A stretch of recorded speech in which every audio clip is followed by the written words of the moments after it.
സുഹൃത്തുക്കളെ നമസ്കാരം. മറ്റൊരു കുഞ്ഞു വീഡിയോയിലേക്ക് സ്വാഗതം. യക്കുനർ ഇമയം, അതായത് സംവിധാനത്തിലെ ഹിമാലയം എന്ന് വിശേഷിപ്പിക്കപ്പെടുന്ന ശ്രീ ഭാരതി രാജ അന്തരിച്ചു. തമിഴ് സിനിമയിലെ അറിയപ്പെടുന്ന എണ്ണപ്പെട്ടൊരു സംവിധായകനാണ് ശ്രീ ഭാരതി രാജ. അദ്ദേഹത്തിൻ്റെ ചിത്രങ്ങളെക്കുറിച്ച് പറയുമ്പോൾ ഏകാഗ്രതയാണ് അദ്ദേഹത്തിൻ്റെ ചിത്രങ്ങളിലെ സവിശേഷത എന്ന് എനിക്ക് തോന്നുന്നു. കാരണം നമ്മുടെ സിനിമകളിൽ ഇപ്പോൾ തിരുവനന്തപുരത്തെ രസവട കഴിക്കുന്ന നായകൻ ഉച്ചയ്ക്ക് തുർക്കിയിലാവും ഷവർമ കഴിക്കുന്നത്, വൈകുന്നേരം സിംഗപ്പൂരിൽ ഉല്ലസിക്കുന്നുണ്ടാവും നായകൻ. അക്കണക്കിന് നോക്കുമ്പോൾ ഭാരതീരാജയുടെ കഥാപാത്രങ്ങളും കഥാഘടനയുമൊക്കെ ഏകാഗ്രതയിലൂന്നിയതാണ്. അതാണ് അദ്ദേഹത്തിൻ്റെ പ്രത്യേകത.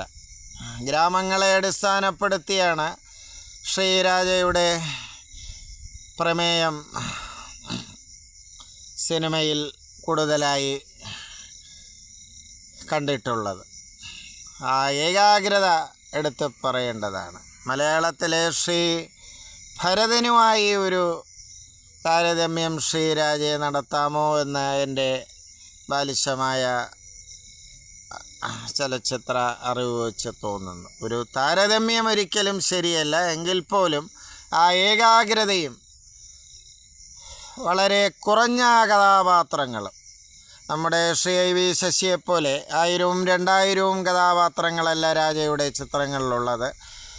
വിരലിലെണ്ണാവുന്ന കഥാപാത്രങ്ങൾ, ഏകാഗ്രത, അതാണ് അദ്ദേഹത്തിൻ്റെ പ്രത്യേകത. മറ്റൊന്ന്, അദ്ദേഹത്തിൻ്റെ 16 വയതിനില്ലേ കുടിപറക്കത് തുടങ്ങിയ ചില ചിത്രങ്ങളൊക്കെ ഞാൻ തിയേറ്ററിൽ കണ്ടത് ഓർമ്മിക്കുന്നു.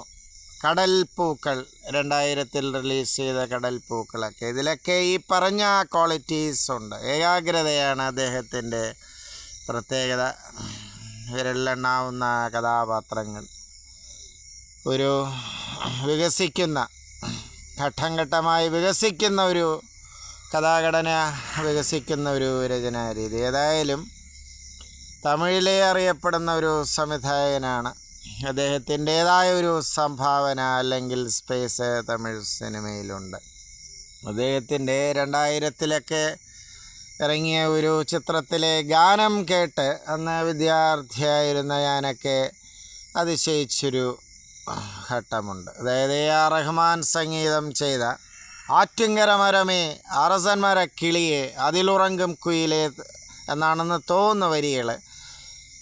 അങ്ങനെ ഒരു സിനിമ ശ്രീരാജയുടെ സിനിമയിൽ ഇങ്ങനെ ഒരു ഗാനമോ എന്ന് ഞങ്ങളന്ന് അത്ഭുതപ്പെട്ടിട്ടുണ്ട്.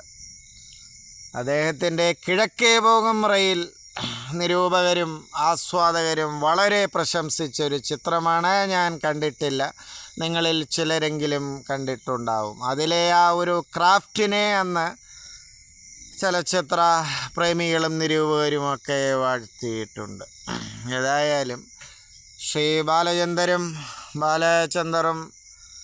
ശ്രീരാജയുമൊക്കെ ഏതാണ്ടൊക്കെ സമകാലീനരാണ്. എനിക്ക് ഒരു പൊടിക്ക് ശ്രീ ബാലചന്ദറിൻ്റെ സിനിമകളാണെന്ന് ഇഷ്ടം തോന്നിയിട്ടുള്ളത്. എങ്കിൽ പോലും രാജയുടെ പ്രസക്തി തമിഴ് സിനിമയിൽ ആർക്കും ഒഴിവാക്കാനാകുന്നതല്ല. നന്ദി, നമസ്കാരം സുഹൃത്തുക്കളെ.